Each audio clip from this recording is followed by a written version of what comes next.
জীৱনটো আচলতে এটি বৰ জটিল অংক। কথা মানস প্ৰতিম মালি, পাঠ কৰিছে উৎপল কলিতাই। আমাৰ জীৱনটো এটি জটিল অংকৰ দৰে। আমাৰ জীৱন নামৰ এই অংকটোৰ যি পদ্ধতিৰে নকৰা কিয় উত্তৰ মাথো সদায় শূন্যই হয়, মাথো শূন্য। কিয়নো জীৱনটো আমি বহু সংগ্ৰাম কৰি বহু লাখ লাখ টকা উপাৰ্জন কৰিও শেষত মাত্ৰ আমি এই পৃথিৱীলৈ যেনেকৈ আহিছোঁ তেনেকৈয়ে যাব লাগিব।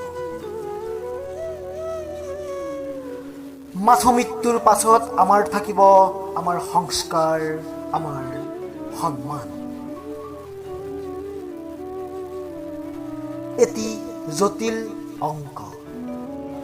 এটি জটিল অংকৰ ক'ত যোগ বিয়োগ পূৰণ হৰণ কৰিব লাগে সেইটো সময়েহে ক'ব, অৰ্থাৎ সেইটো সময়তহে গম পোৱা যায়।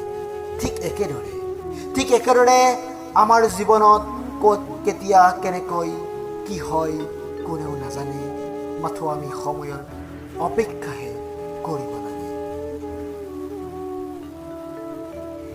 বেয়া লাগে, বহু বেছি বেয়া লাগে যেতিয়া সেই জটিল অংকটো কৰি শেষ হ'ব খোজোতেই খেলি মেলি লাগে।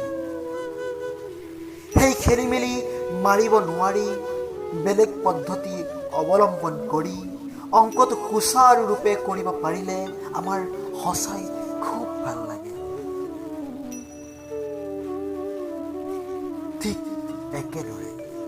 ঠিক একেদৰে আমিও আমাৰ জীৱনত বহুত বাধাৰ সন্মুখীন হওঁ আৰু সেই বাধাবোৰ পাৰ হৈ আহিব পাৰিলেই আমি জীৱনত সফল হ'ম। আমি চেষ্টা কৰা উচিত।